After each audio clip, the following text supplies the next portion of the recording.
Welcome back. This is the final lesson of week 7 and it introduces a very important topic, which is how to validate user input, and this will prevent your programs from crashing. The name for that is validation. So in this lesson, we will briefly recap what we've learned about conditional structures. We'll discuss what validation is and how we can use conditional structures to make validation in our programs. And we'll also learn another method, a new method called exception handling. So let's just briefly recap the conditional structures that we have learned. We've learned to use if and else, elif and nested if structures. Validation is a way of checking user input before the program proceeds to process that input. The reason to include validation in our program is to prevent errors caused by the user entering the wrong data. How do we know that they've entered the wrong data? Well, we plan carefully with a set of criteria that are called validation criteria. Validation criteria means the standards that we want the input to meet before we will use it in our program. There are a number of different ways that we could do this. For example, we could check that the data is of the right type. For example, if somebody's going to enter the number of children they've got, that's more or less got to be an integer. It can't be a fraction and it can't be a letter. We could have a range of allowed answers. So if somebody's entering the number of children they have, there's an upper limit, but also it couldn't be a minus number. We might simply have a list of valid answers. So for example, if somebody's buying a train ticket, we might have a list of places that you could go to by train, and they'd have to pick an answer from that list. And another kind of validation criteria that you might have come across is where we check that the data is present before we go any further. So for example, sometimes you can't go on to the next screen of a program until you've filled in, let's say, your email address. There are some others. Those are 4 quite common ways of validating data. So here's an example where we're asking the user to enter the month's number, and then we're using an elif structure to turn that number into the name of a month. So if they enter 1, the month is set to January. If they enter 2, the month is set for February. And this is quite a good use of the elif structure. But what if they give a number that is not a valid month's number, like 13 or -2? Well, we can easily fix that, because right down at the bottom of the elif structure, I've missed out all the other months to avoid cluttering the screen. So we've gone through all the months, and then we can have an else command. And if the person hasn't entered a valid month's number, then we could display a warning message to tell them, and then we can just set the months to a value such as January. It's usually a good idea to do that because you're probably going to be using that value, the month's name, elsewhere in the program. Otherwise, why would you have this structure at all? So it's often a good idea to have what we often call it a default value, so that if the user doesn't successfully set the months, it defaults, in this case, to January. So let's just recap what we've seen so far about validation.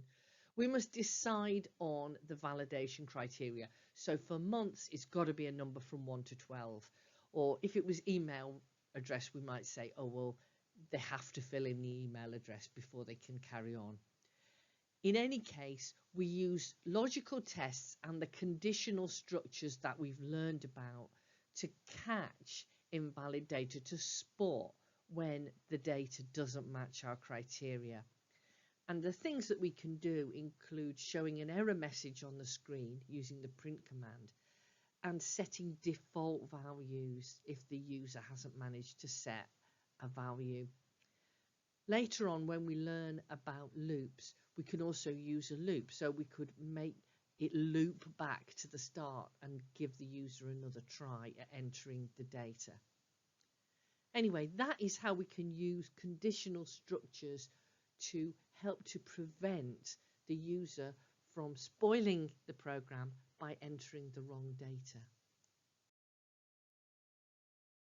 But some user errors are more serious than that. Sometimes the user can enter data that is so wrong that it makes our program crash. So here's the same program that we were looking at a few minutes ago. Let's concentrate on that line. The user has to enter a month's number, and then the second line of the program converts that input string into an integer. This is a really common thing that we have to do in Python programs. But if the user enters a value which the computer can't convert into an integer, that can make our program crash. So let's have a look at an example. Here the user has misread the instructions, and instead of entering the month number, they've entered the month name, June. Let's see what happens when they press enter. The program crashes and an error message appears. Basically, what it's saying is it doesn't know how to convert the word June into an integer. That's not something that a computer can do. And an error like this is very serious because the rest of the program simply won't run. So how can we prevent it? Luckily, Python offers a good method for preventing the type of user inputs that can crash our program, and it's called exception handling. The diagram here shows the general outline of this structure. The first line is a header, which is just the word try followed by a colon.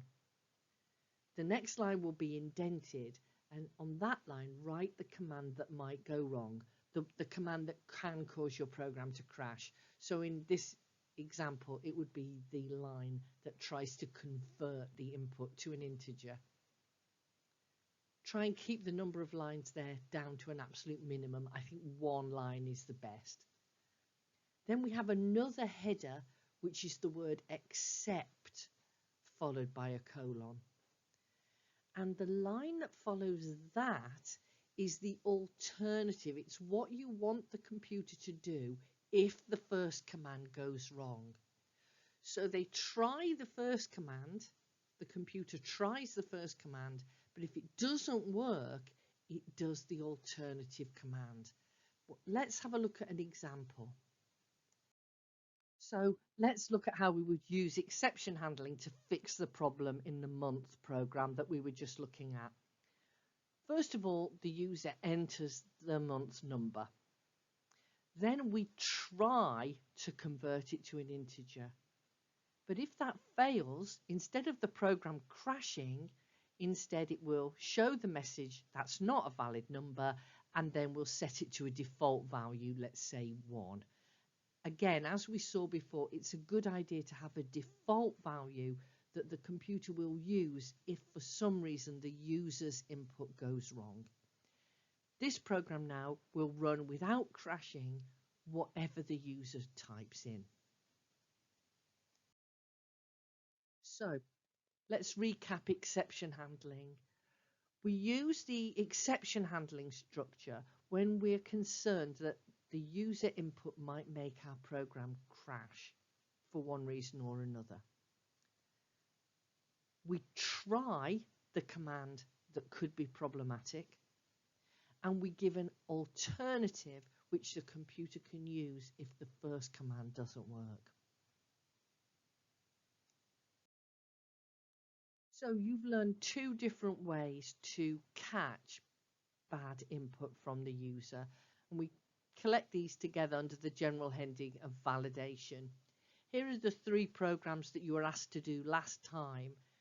So instead of giving you new work, unusually this time, I'm going to ask you to revisit the programs that you wrote last time and add validation or exception handling so that bad input by the user doesn't make your program crash. Okay, so there'll be some exercises in the next lesson, so I'll see you then.